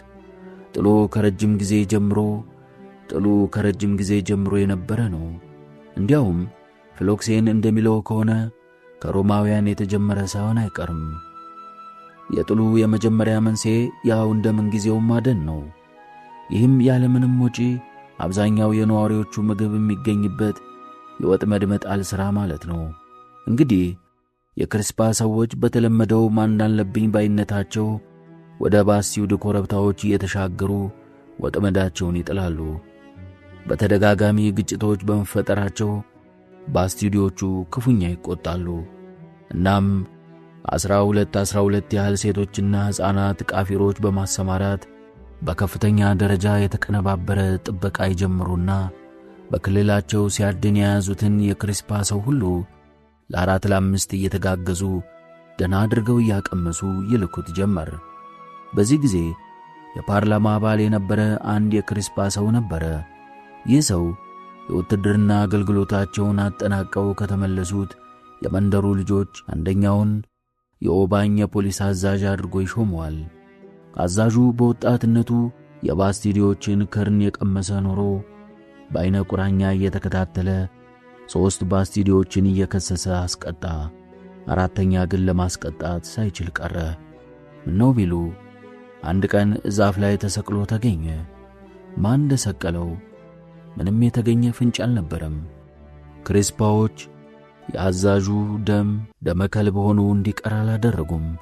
ጥሩ ነፋስ የሚነፍስበትን ወራት መርጠው በባስቲዩድ የጽድ ደን ላይ እሳት ለቀቁበት። ያንን ደን መልሶ ለማልማት ከ30 ዓመት በላይ ፈጀ።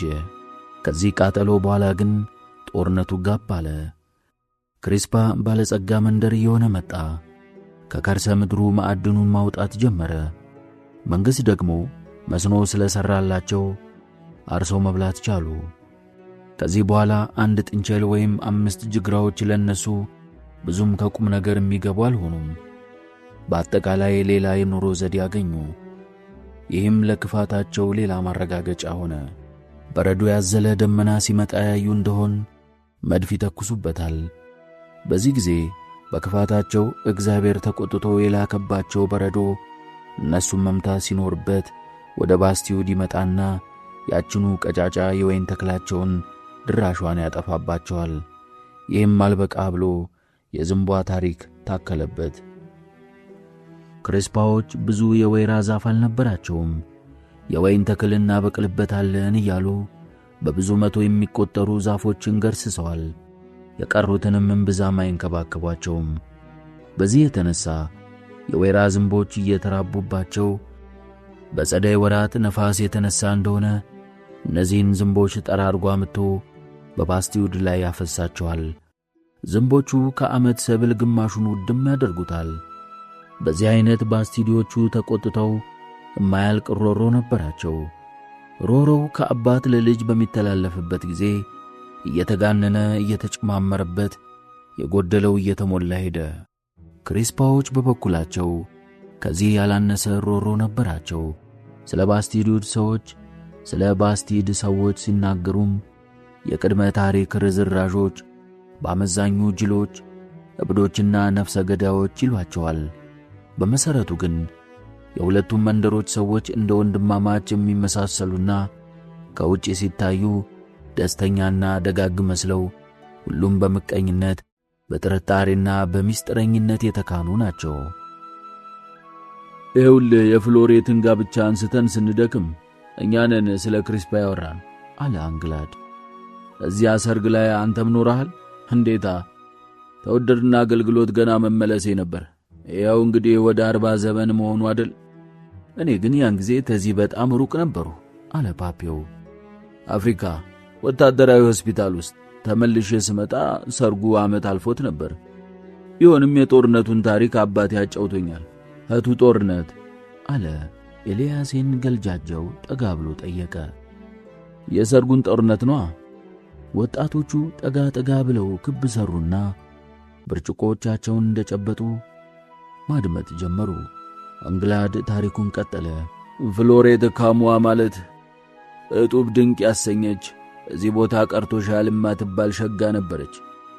ትንሽ ልንጠባረር ትላለች እንጂ ለቫላንታይን በዓል የመንደሩ ልጃገረዶች ሲሄዱ ውበቷ አንድና ሁለት አልነበረውም። አንድ ቀን ማታ ለቫላንታይን በዓል የመንደሩ ልጃገረዶች ሲሄዱ እሷም አብራቸው ሄደች። እዚያ ሲደንሱ ሊዮኔል የሚባል አንድ ጎበዝ አገኘች። ሎጋ ነው ይሄ ሊዮኔል ማለት። ግንድ ተግንድ የሚያጋጭ የሚመስል ሐር የመሰለች የምታምር ሪዝ ነበረችው። ጥሩ ጎበዝ ነበር መቼም። እዚያው ላይ ተፈቃቅደው ጨርሰውት ኖረዋል ለካ። 10 ቀን እንኳን አልቆየም። ኧረ ተህታምቶ አንድ ቀን ቅዳሴ ማሳረጊያ ላይ ቄሱ አጋብቻችኋለሁ ብለው ነርፍ። ሁላችም ቦምብ የፈነዳ ያህል ነው የደነገጥነ። አባትና እናት አንገታቸውን ደፉ፣ አጠሩ። እሷ ግን ተፊት ረድፍ ነበር የቁማ። ወደ ሰው ዞር አለችና ወገቧን ይዛ እየተርገደገደች ሁላችንን ፍጥጥ አድርጋየችን። አይን አወጣች። ኋላ ቄሱ የበደሉንን ይቅር እንበል እያሉ ሰበካ ጀመሩ። ይሄ ጋብቻ በመሃላችን ሰላም እንዲወርድ ብሎ እግዚአብሔር የፈቀደው ነው አሉ። የክሪስፓው ቄስም መድፉን ወደኛ ተንግዲህ እንደማይተኩሱት ቃል መግባታቸውን አበሰሩ። ይሄ ማለት እንግዲህ በረዶ እኛን ዘሎ ሌላ መንደር ይመታል ማለት ነው። ደሞም እኮ የክሪስፓ ልጆች ወንድሞቻችን ናቸው። እግዚአብሔርም ወንድሞችህን እንደ ራስህ አድርገህ ውደድ ብሏል ምናምን ቅብጥርጥር አሉ። ምን አደከማችሁ? 30 ግድም ሆነው ቄሳቸውን ተከትለው ለሰርጉ መጡ። የእኛ ቄስ ሄደው እንኳን ደህና መጣችሁ አሏቸውና ሁለቱ ቄሶች ተቃቅፈው ተሳሳሙ። ተዛ የእኛ ቄስ የክሪስፓን ልጆች፣ የእነዚህ ቄስ ደግሞ እኛን ባረኩና በተክሊሉም ሁለት ሆነው በአንድ ሰበኩ። ወንድሞች መኑኝ፣ እዚያ የነበረው ሁላ በእንባ ተራጨ። ለምን አለው ጎላ። የሚያምር ትዕይንት ነበረ፣ አንጀት የሚበላ ሲል ፍሎክሴን መለሰለት። እኔ 7 ግፋ ቢል 8 ዓመት ቢሆነኝ ነው ብክ ይለኛል። የተክሊሉ ስነ ሥርዓት ሲያበቃ ሰውላ በደስታ ያጨበጭብ ጀመር። እኔም አንድ ሸጋ የክሪስፓ ሴትዮ ሳማረገችኝና ስታበቃ ባስቲዶች መልካም ወላጆች ናቸው፣ ዕድሜያቸውን ያርዝመው አለች። ሃይ አሁን ማን ቢሉህ ትምላለህ? ፍሎክሴን አንተን ነው የሳመችህ ሲል አናጢው ተረበው። አንግላድ ታሪኩን ቀጠለ። እስካሁን የደረሰው ጥፋት ሁላ በእነሱ ስህተት መሆኑን የክሪስፓ ልጆች ሲገልጡ፣ እኛ ደግሞ የለም በእኛ ጥፋት ነው አልነ። በመጨረሻ ሁላችንም ብንሆን ማንረባ ጅላጅሎች ነን ብለን ተስማማን። ተእንግዲህም አይደግመንም ተባባልን። ኋላማ የእነሱ ወንዶች ተኛ ሴቶይ፣ የእኛ ወንዶይ ተነሱ ሴቶይ ተዋድነንና የሙሽሪት አባት ካሙዋ ዝርጢው በሰማይ ነፍሱን ይማራትና የተንጣለለ ድግስ ደግሶ ፌሽታ ሆነ። ክሪስፓዎች የራሳችንን ወይን ጠጅ ታላመጣን ብለው 125 ሊትር የሚይዝ 2 በርሚል ወይን ጠጅ ያመጡ። ሲያዩት ያምራል፣ ምን ያረጋል ምላስ አይወጋም። ሰው እንደ ውሃ ይለጋው ጀመር።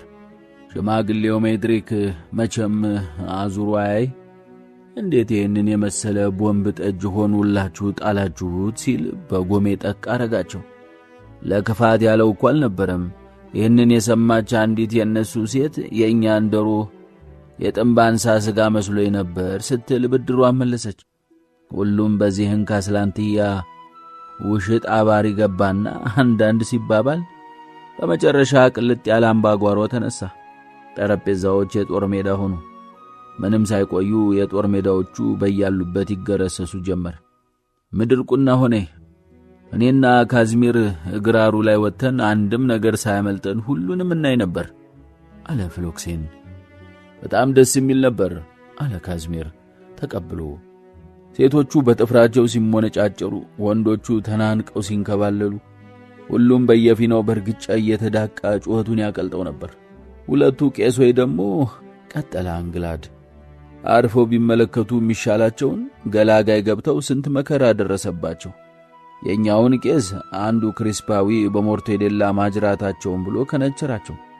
በእነሱ ቄስ ላይ ደግሞ ተዚህ መጣ ያልተባለ ወንበር ሲውጀመጀም መጥቶ ሲወድቅባቸው ጭንቅላታቸው በማዕዘኑ ውሽጥ ገብቶ እንዴት ያውጡት። እኔ ደግሞ ታንድ ወደ ለአንድ አይና ጋራ ተናንቄ ጉሮሮውን ፈጥርቄ ታዳከምኩት። ወዲህ ለቀቅኩትኝና ማንነቴን አያህደል በላሁን ተዚህ ጥፋ ስለው እንደምንም ብሎ ትንፋሹን ሲመለከት ባሮጌው ጫማ ሆዴን ቢደነብቀኝ የጠጣሁት ወይን ጠጅ ባፍንጬ ቡልቅ አለ። አይኔን አንድ ነገር ደርሶ ጋረደኝ። ለቅሶዬን ለቀቅኩት።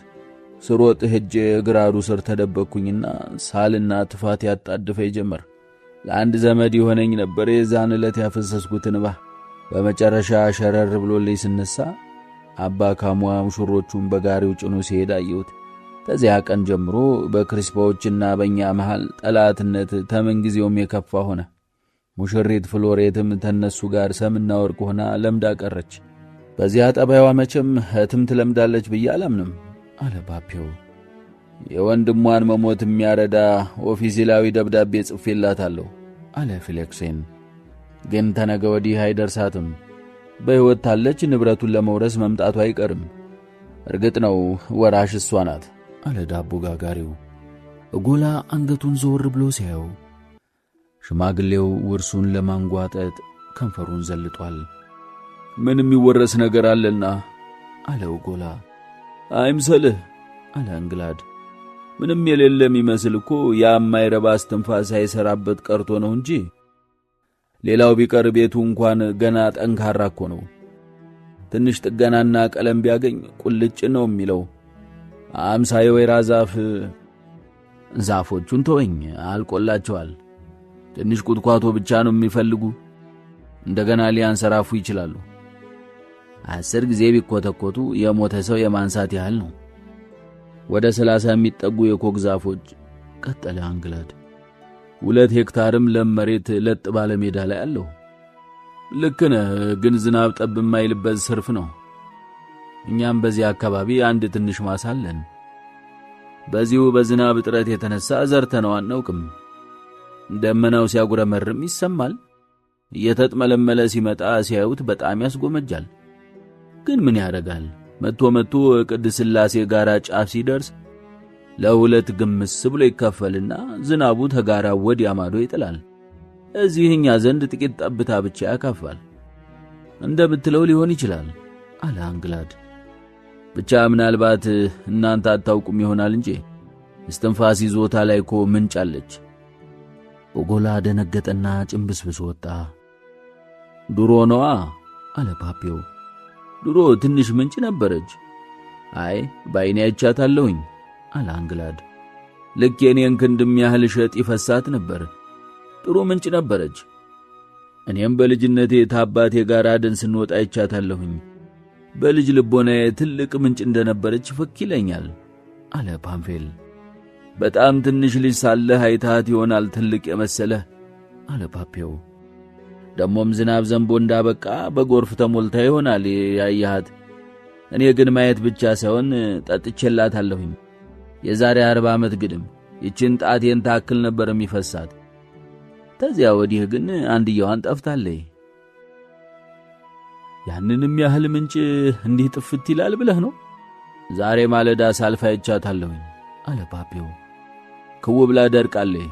ሐቁን ልንገርህ፣ ይሄ ሰነፍ እስትንፋስ ሰርግፍ አድርጎ ሲተዋት ጊዜ ተዳፍናለች። የሚጠርጋ ስታጣ ተደፈነችና ውሽጥ ለውሽጥ በሌላ በኩል ፈሰሰች።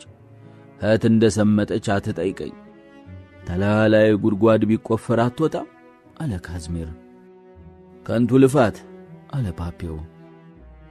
ይሄ ውሃ አየህ በጣም ዘሊቅ ተሆነ ሰርፋ ነው የሚፈልቅ።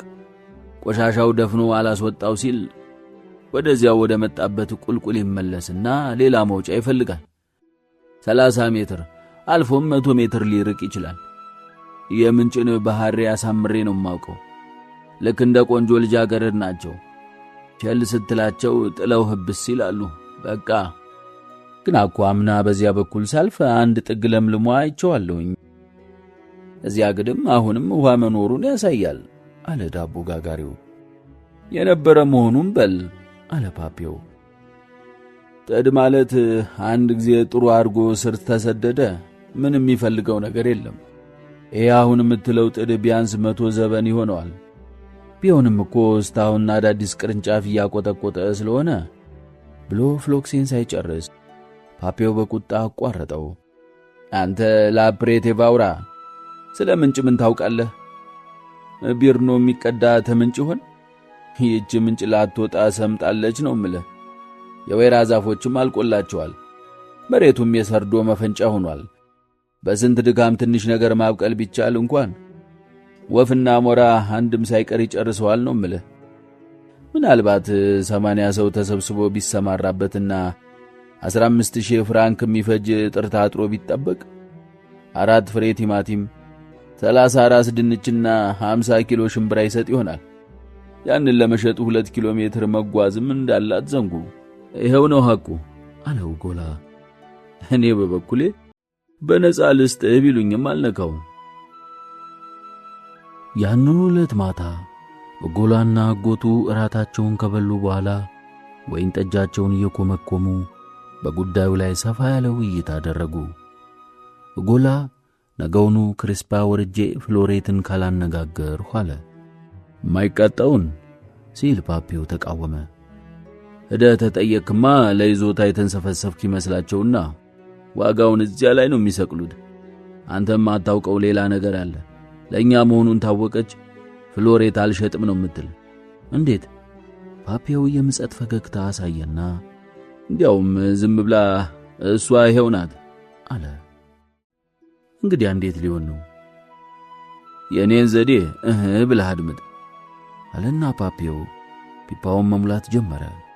መጀመሪያ ነገር ሰማይ ዝቅ ምድር ከፍ ቢል ፍሎሬት ወደዚህ መንደር አትመጣ። ሁለተኛ ደግሞ በልጅነቷ ጀምራ ክፉ ፍቅረ ነዋይ የተጠናወታት ልጅ ነበረች። በእድሜ እየጠነሰ ስትሄድ እየባሰባት ነው የሚሄደው። ስለዚህ ምክንያት ታለ ጥርጥር ትሸጠዋለች። ለመሆኑ አንተ ስታስበው ይህንን ይዞታ ለመግዛት የሚፈልግ ሌላ ሰው በመንደሩ አለ ትላለህ?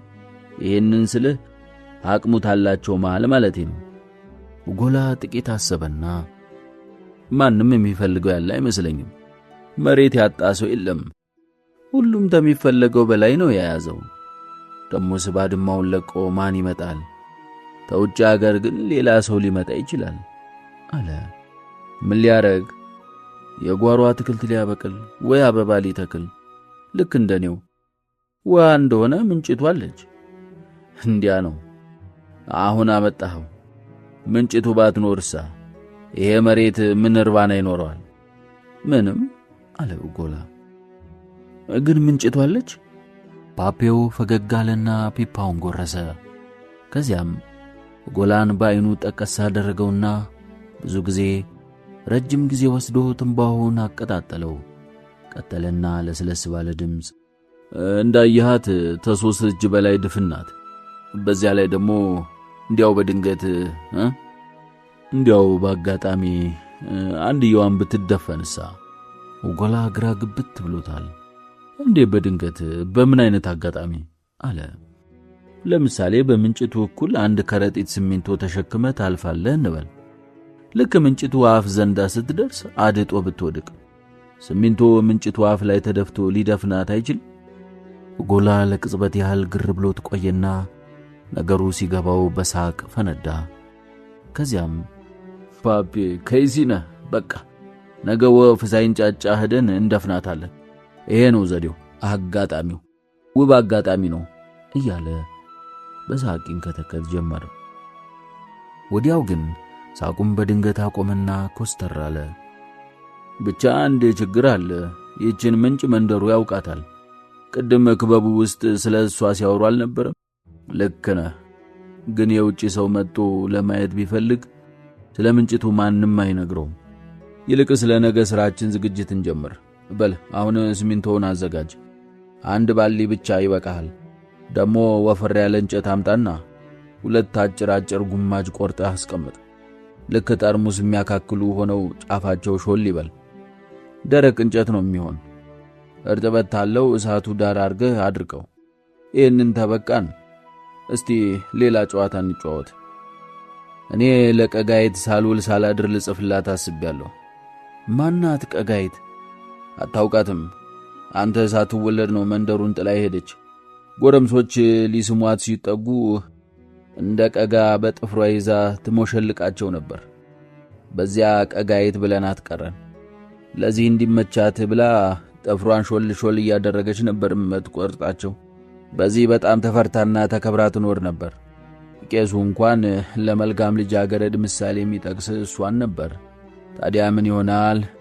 ይሄው የአራይት ጠባይዋ ለመደባትና የተጠጋትን ወንድ ሁላ ስትሞነጫጭር ቆማ ቀረች። ወላጆቿ በሞት ሲለዩት የሚሚ መንደር ቄስ ገረድ ሆና አረፈችው። የዛሬ 4-5 ዓመት ግድም አሁን እኒያን ቄስ ወደ ክሪስፓዝ አወራቸው እና አሁንም እዚያው ናት መሰል። ቄሱን ሞንጭራ ተባራ እንዲያውም ብቻ። አይ አሁንስ አርጅታለች። የሚቀርባትም የለ። እሷና ፍሎሬት ጓደኛ ነበሩ። ምናልባት ሳይጠያየቁ አይቀሩም። መረቅ እስቲ ቆይማ ልጻፍላት። ሙታስ እንዶ ሰውዬ ምን ነካ? የኔ ኩያዎች ሁሉም ሞተዋል አልቀዋል ያለህ ማን ነው አንተ? ሁሉም እንኳን ባይሆን ብዙዎቹ ሞተዋል። እውነትህን ነው። እንግዲህ ሙታም ተሆነ ደብዳቤያችን ተመልሶ ይመጣልናል። እንዴት ሆኖ ነው ተመልሶ የሚመጣ? በጀርባው የኔ አድራሻ ጽፍበታለሁ። ጎላ ስጋት አደረበት እና 2 አድራሻ ያለበት ደብዳቤ ፖስታ ቤቶችን አያሳስታቸው? ሃይ ጎላ አሳዘንኸኝ። እንደዚህ እንከፋት መስለኝም ነበር። ፖስታ ቤቶች መጀመሪያ የሚያነቡ የተቀባዩን አድራሻ ነው። ቴምብሩ በተለጠፈበት በኩል ያለውን ማለት ነው። ተቀባይ አገሩን ለቆ ወይም ሙት ሆነ ፖስታውን ይገለብጡና ትንሹን አድራሻ አይተው መልሰው ይልኩልሃል። ደብዳቤ ተመልሶ መጣ ማለት ቀጋየት ወይ ሞታለች ወይ ታገር ወጣለች ማለት ነው። እንግዲህ ደብዳቤ ተመልሶ እንዲመጣልህ ቴምብሩን ማን ይለጥፍበታል? ቴምብር አያስፈልግም አለ ፓፔው ትንሽ ብስጭት ብሎ። ለምን ብትል ደብዳቤው በላክበት አድራሻ አልደርሶም አይደል? እንደዛ ስትልክ የለጠፍከው ቴምብር ጠቀሜታ አልሰጠም ማለት ነው። ፖስታ ቤቶች ተው ፓፔ ተው፣ ከንቱ አትልፋ። ምኑም አይገባኝ። ባይገባኝም ግድ የለ። ይልቅስ ደብዳቤውን ጻፈውና የሚሆነው እናያለን። ደንቆሮዋና ዲዳዋ ሰራተኛ ራት እስክታቀርብ ድረስ እነሱ ደብዳቤ ለመጻፍ ዝግጅታቸውን አደረጉ። የቀለሙ ብልቃጥ በስንት ፍለጋ ሲገኝ ለብ ያለ ውሃና ኮምጣጤ የተጨመረበት ብዕሩ በአሸዋ ተሞርዶ ልክ እንዳዲስ ሆነ። የደብዳቤ መጽሐፉ ሥራ ተጀምሮ በእያንዳንዱ አረፍተ ነገር ላይ እንዲህ እንበል በሚል መጠነኛ ውይይትና ጭቅጭቅ ተደረገ። የፓፒያው የእጅ ጽሑፍ ብዙ ፊደል ይወድቀውና አንዳንዱ ፊደልም እንደ ሻይ ገባ እንጂ ለማንበብ ብዙም አያስቸግርም። እኩለ ሌሊት ሲቃረብ ጽፎ ጨረሰና ጮክ ብሎ አነበበው። ኦጎላ ደብዳቤውን በጣም አደነቀው። ምንም እንከን አይወጣለት አለ። ከዚያም የደስታ መንፈስ እንደ መንሳፈፍ እያደረገው በከዋክብቱ ብርሃን እየተመራ ወደ ቤቱ ወደ ማሳካ ገባ። ለቀጋይት የጻፉት ደብዳቤ መልስ እስኪመጣላቸው ድረስ ሥራ አልፈቱም። አንድ ቀን ፓፒያው ገስግሶ ወደ ኦጎላ ቤት አመራ። በፊተኛው ቀን ክበቡ ውስጥ ለመንደርተኛው ሲያወራ እንግዲህ ኅዳር ተገባ፣ ነገ ወደ ላይ ወደ ኮረብታዎች ወጥቼ እንጉዳይ ለቃቅማለሁ ሲል ሰው ሁሉ እንዲሰማ አድርጎ ተናገረ። የዚያን ዕለት አንደኛው ስንቅና 2 ጠርሙስ ወይን ጠጅ፣ ሌላኛው ደግሞ የተለያዩ መሳሪያዎች የተተኩባቸው 2 ኮረጆዎች በሁለቱም ጨንቃዎች አንግተዋል። ኦጎላ ቁርሱን እየበላ ያጎቱን መምጣት ይጠባበቃል። በጠረጴዛው ላይ 2 ወፍራም ካስማ የመሰሉ የዝግባ ሙራጅ በረመጡ ውስጥ እንክት ብለው ደርቀው ተቀምጠዋል። ይህችንስ ያለችቱ ለጉዳያችን የምትስማማ ይመስለኛል አለ ፓፒያው። እሱን ጫማ ወዲያው ልቅና ሸራርግ። ድጅኖ የለህም? ድጅኖን መርቶሊዮን፣ ገጀራውን፣ ማጭዱንና ካፋውን ትላንትና ማታ ወስጄ በዳዋ ውስጥ እሸሽገዋለሁ። ጫማውን በደንብ አሰረና ተነስቶ በከፊል የተሞላ ከረጢት አንስቶ በጀርባው አዘለ። ይሄ ደግሞ ሲሚንቶ ነው፣ በድንገት የሚደፋው ሲሚንቶ አለ። በጽዱ ጫካ ውስጥ እየተሽለኮለኩ ምንም ድምፅ ሳያሰሙ ወደ ምንጯ መፍለቂያ ተጓዙ። ሌሊቱ ለቀኑ ቦታውን እየለቀቀ ነው። ሆኖም የቀደደው ጎህ ይህን ያህል ቀለምና ውበት አልነበረውም። ከወፎቹ ጫጫታ በቀር ምንም የሚሰማ ድምፅ የለም። ጸጥ ረጭ ብሏል። ፓፒያው ምንጩ አናት ላይ ጓሳ በወረረው ቋጥኝ ጀርባ ወጥቶ ተደበቀ። እዚህ ምሽጉ ውስጥ ሆኖ አካባቢውን በመቃኘት ጥበቃ ለማድረግም ሆነ ሥራውን ለመምራት ለመቆጣጠር ይችላል። ኦጎላ በመጀመሪያ በዛፉ ላይ የፈሉትን አዳዲስ ቅርንጫፎች በሙሉ ጨፈጨፋቸው። ቀጥሎም የጉቶውን ስር መቆራረጥ፣ ድምፅ ማሰማት ስለማይኖርበት ዶማውን በኃይል እያነሳ መጣል አልቻለም። ስለዚህም ወደፊት ይተክልና በእግሩ ረግጦ ካስገባው በኋላ ወደ ላይ ፈንቀል እያደረገ የተሰቀለውን አፈር በማንካ እየዛቀ ይወጣል። የዛፍ ስሮች ተነቃቅለው የሚያልቁ አልሆኑም። ቢሆንም ወደ ምንጯ መፍለቂያ እየቀረቡ በሄዱ መጠን መሬቱ ወደ ጭቃነት መለወጥን አመጣ። ከጠዋቱ 4 ሰዓት ሲሆን 1 ሜትር ተኩል ጥልቀት ያላት ግማሽ ክብ ጉድጓድ ለመቆፈር ቻሉ። ሥራው ቀላል አልነበረም። በዚያ ላይ ደግሞ ሰው ይደርስብኛል የሚል ስጋት አድሮበት ስለነበር ላቡ ባገጩ ይንቆረቆር ነበር። ያወጣው አፈርና ጭቃ 2 ጋር ይሆናል። በአካባቢው የሚያልፍ ሰው ያንን ክምር ሳያይ ሊያልፍ አይችልም። እርግጥ አካባቢው ሰው ዝር የማይልበት ነው።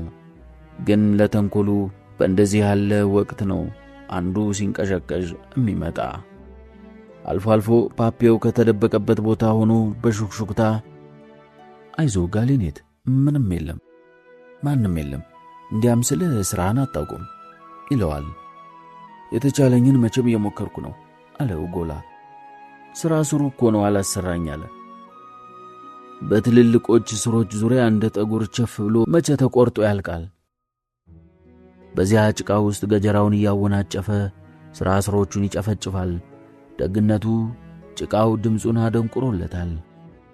እንዲህ ሲለፋ ውሎ ወደ ቀትር ግድም አንድ ክምር ስርስር እያወጣ ከጣለ በኋላ ዋነኛውን የመጨረሻውን ስር አገኘው። በላሊበላ ኃይሉ ሁለቱ ውጣ አልወጣም ታገሉ። የቆመበት ቦታና የጉድጓዱ ጥበት ባለ በሌላ ኃይሉ እንዲያስብ አላስቻለውም። ስለዚህ ስሩን በገመድ አሰረው። እንዳይንሸራተትበት በሽቦ ጥፍንግ አድርጎ ካጠበቀው በኋላ ከጉድጓዱ ወጣ።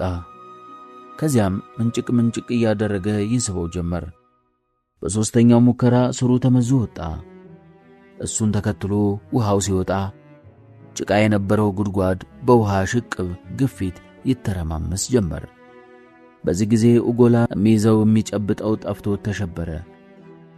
ይሄ ጉድጓድ ከሞላ እንዴት አድርጎ ነው ምንጩን አፍ ማግኘትና መድፈን የሚቻለው? ድምፁን ዝቅ አድርጎ ፓፔና ተውሎ እሟ አሸነፈችኝ እኮ ብሎ ተጣራ። ፓፔው መልስ ሳይሰጥ ከተደበቀበት ቦታ ወረደ። ግን እሱ ከመድረሱ በፊት ውሃው ሽቅብ መሙላቱን አቁሞ ነበር። በጉድጓዱ ግድግዳ ግማሽ አካባቢ ላይ አዞሪት የመሰለ ነገር ኡጎላ ተመለከተ። ውሃው በዚያ እየወጣ መሄዱን ተረዳ። ጉድ ፈላ አለ ፓፔው። ሽማግሌው ካሟ የቀደደው ፈሰስ እኮ ነው። ውሃው በዚህ ውስጥ ለውስጥ ሄዶ እታች ማሳዎች ዘንድ ነው የሚወጣው። ሰው በዚያ ታች ሲያልፍ ጎርፉን ታየው እኮ። ጉዳያችን ፈላ ማለት ነው። አትነፋረቅ ጋሌኔት፣ ተስፋ መቁረጥ ግም ነው። የምንጭቱን አፍ እንደምንም ብለህ አግኘው። ተፊት ለፊትህ ነው ያለው እቋጥኙ ስር። ውሃው እየጠራ ሲመጣ ሽቅብ የሚፈልቅበትን ቦታ አገኙት። ኡጎላ የጉድጓዱን ዳርና ዳር በእጁ ይዞ ተንሸራቶ ወረደ። በስመ አብ! እንዴት ይቆረጥማል! አያ እግሬ እኮ ተቆርጦ ሊወድቅ ነው አለ። ውሃው የውስጥ ለውስጥ መውረጃ ቦዩን ጠርጎ መንገዱን ለሰፋፊው ቶሎ ቶሎ ለመናፈስ በመቻሉ በጉድጓዱ ውስጥ ተገድቦ የነበረው እየጎደለ ሄደ። ይቹና አገኘኋትኝ፣ አፋን ነካሁት አለ። ትንሽቱ ካስማናት የምትደፍ ነው። ያ ስራ አደር ዘግቶት የኖረ አሁንም ተጎምዶ የቀረ አለ። ፓፔው ካስማውን አቀበለው። በምንጩ አፍ ውስጥ ለማስገባት ትንሽ ሰራረቀው። ጉልበቱን በማጠፍ ቁጤጥ ማለት ነበረበት። ቂጤ እንዴት እንደቆረጠመኝ! ከግሬስ ቂጤን ነው እየቀዘቀዘኛለሁ። አዎ አሁን ውሃ ታልደረቀ ካስማውን እንዴት አርገልን መተው ነው? ካስማውን ወጥፍ ያዘውና ቆይ፣ ውሃ ሲወርድ ጉድጓዱ ይጎላል። ጉድጓድ ይጎልና ካስማው ታሁኑ በላይ ይውላል። ፊት ለፊትህን በዚህ ገበታ ውሃ ሙላልኝና አርማታውን ላውካለህ። ገበታውን ተንጠራርቶ አቀበለ። ኡጎላ ሞልቶ መለሰለት። ከአንድ ደቂቃ በኋላ ውሃው ወርዶ አልቆ ከካስማው በታች አለ። በዙሪያው ፈር የሚል ውሃ ከውስጥ እያሸነፈ ይወጣል። 3 ጊዜ ካስማውን በመዶሻ ሲነርተው ድፍን አለ። ፓፔው አሸዋና ሲሚንቶ ከኮረት ጋር እየለወሰ ነበር። አርማታውን ኡጎላ ተቀብሎ ጉድጓዱ ውስጥ ደፋው።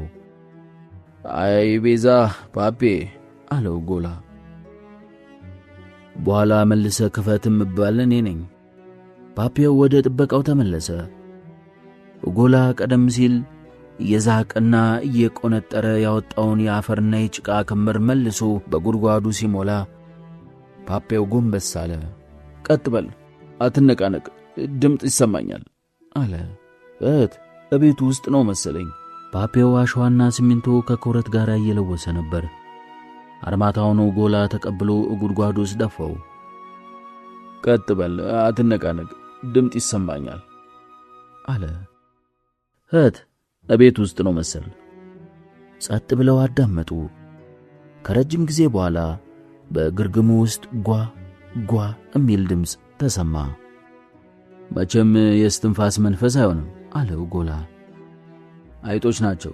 ትላንትና ማታ በባጡ ላይ ሲፈነጭ አይቼዋለሁኝ። ቤት ውስጥ ያለው አይጥ ጥንቸል ነው የሚዋለው። ቢሆንም ትንሽ አዳምጥ፣ ተመልሶ ጸጥ እረጭ ይላል። በልቀጥል አለ ፓፔው። ኡጎላ ጉድጓዷን ደፍኖ ቢጨርስም አፈሩ ውሃውን መጦ ገዝፎ ስለነበር ተርፎ ቀረ። የተረፈውን እያነሳ ራቅ ወዳለ ቦታ ወሰደና ቆለለው። ፓፔውም ከምሽጉ ወጣና ከዚህ ሁሉ ሥራ ምክንያት ተራቁቶ የነበረውን መሬት በሳርና በቅጠላ ቅጠል በመሸፈን በርከት ያሉ የጽድ ቅርንጫፎችን ተከናነበ። አሁን እታች ማሳው ዘንድ እንውረድና ጀንገደሩን እናጥፋው አለ ፓፔው። የድንጋይ ልብሱንና እንግጫውንም እናንሳው።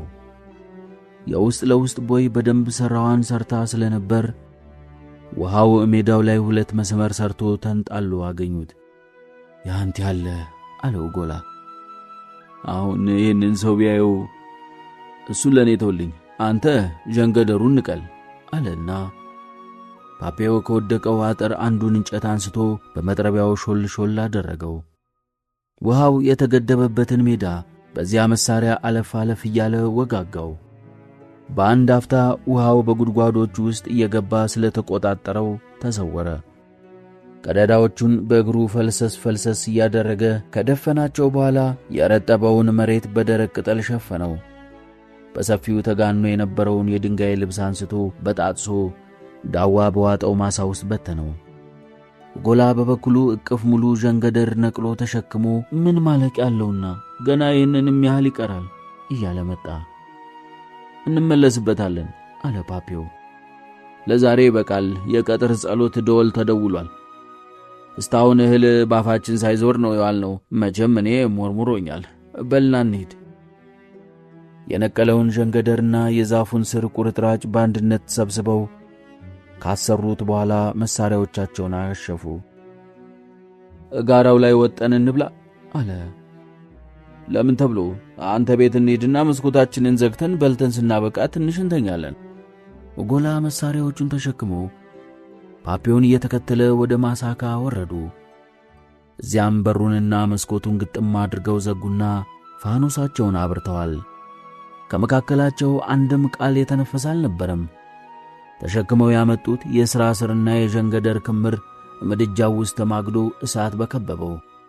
አልፎ አልፎ ቀና ብለው ይተያዩና በዓይን ይጠቃቀሳሉ፣ ፈገግታ ይለዋወጣሉ። አብረው የሰሩትን የተሳካ አሻጥር ለማክበር ያህል